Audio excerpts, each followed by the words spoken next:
Okay, welcome back to another new release review. This time I'm talking about another Eureka massive cinema release. It comes out today, Stanley Kubrick's Paths of Glory. I'd never seen this film before. Big fan of Stanley Kubrick. I've seen most of his films, as I guess most of us probably have.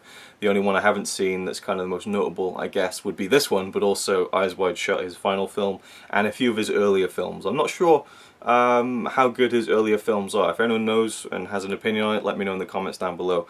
I think this is his fourth feature film, Paths of Glory, 1957, starring Kirk Douglas, who he worked with on Spartacus as well. But this film, unlike Spartacus, actually feels like a proper Kubrick film to me. Just the way that he directed it, the way the camera is placed and moves, and just the, I don't know, just the style of the lens, like the wide angles and stuff, and the expansive views and things like that that you get with a lot of the scenes in this film. It's a war film set in the First World War. I think my only criticism of the film, it's not even a big criticism, is the fact that it is set in, I think, 1916, and all the characters in it are in the French army.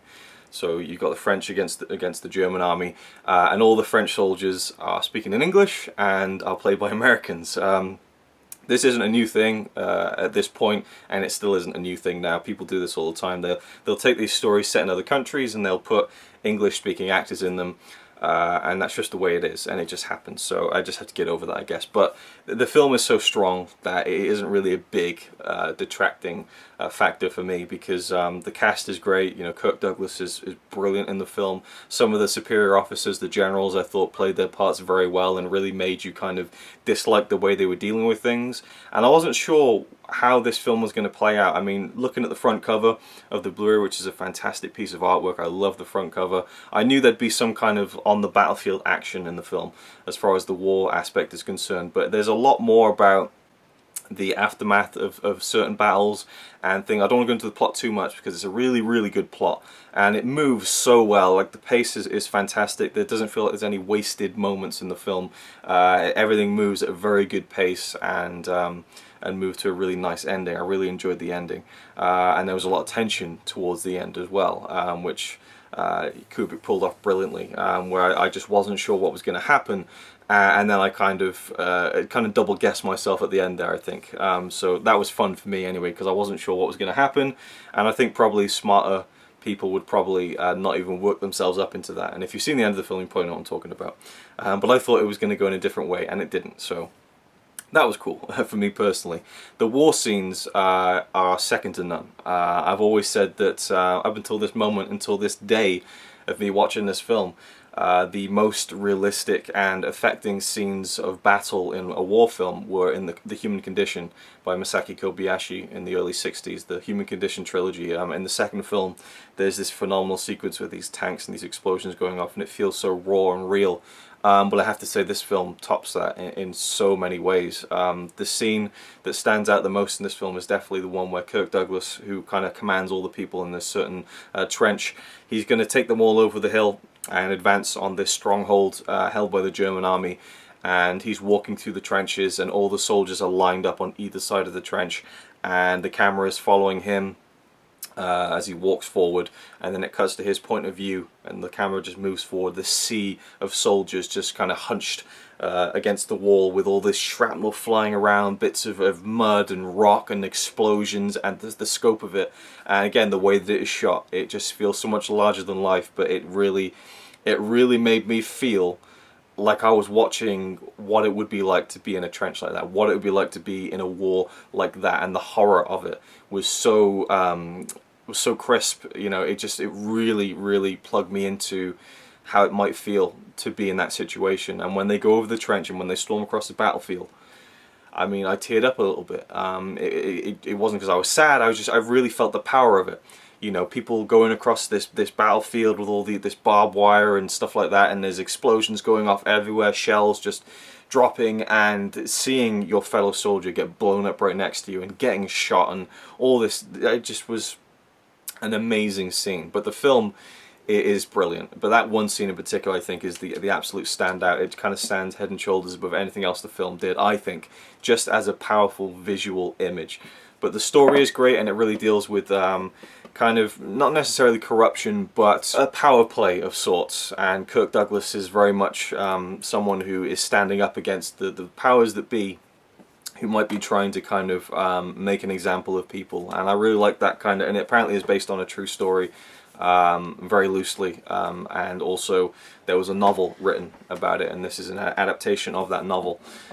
Interestingly enough, I watched the trailer on the Blu-ray, and I found it quite cool how in the trailer there's this voiceover saying, like, for 25 years they said that this novel could never be made into a film, you know, it was too extreme and all this. I just found that quite funny, how trailers are different, and you know, back then than they are now. And the trailer, I mean, just to get into the Blu-ray right now, the trailer was presented in high definition. It looked great, and again gives you a flavour of how these films were promoted at the time that they were made. And it's not so much a trailer of lots of shots, but just kind of scenes.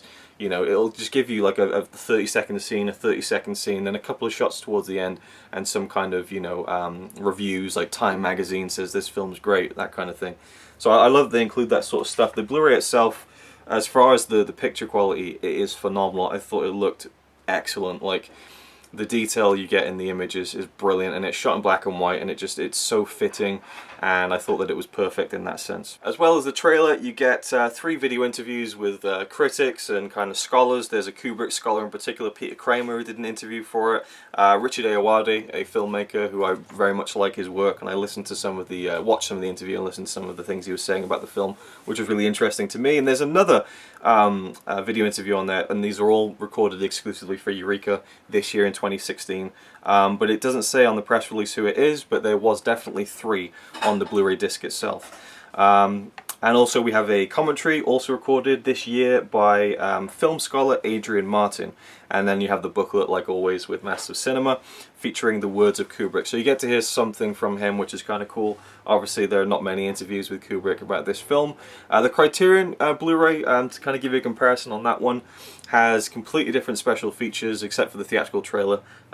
It has all different kind of ones, like an interview with the producer of the film and with Kubrick's wife, who appears in Paths of Glory briefly.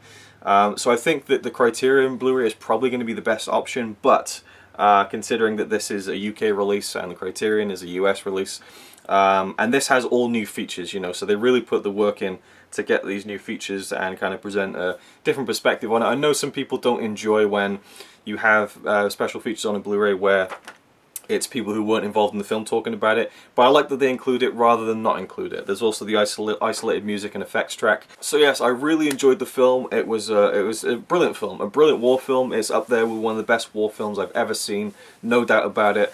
Definitely worth picking up. Again, the picture quality on this one in particular was just brilliant. I thought the film looked stunning, and some good special features, and I love the artwork as well. So yeah, definitely one worth picking up. There'll be a link in the description down below if you want to purchase it from Amazon. It's out today, and that's about it. So thank you for watching. I hope you enjoyed. Let me know what you think about the film, if you're going to pick this one up, if you have already, and I'll see you in the next video. So you might say he's a really nice guy, really, but if fucking don't cut shit with me. He says he's really cool, but I think he's a tool.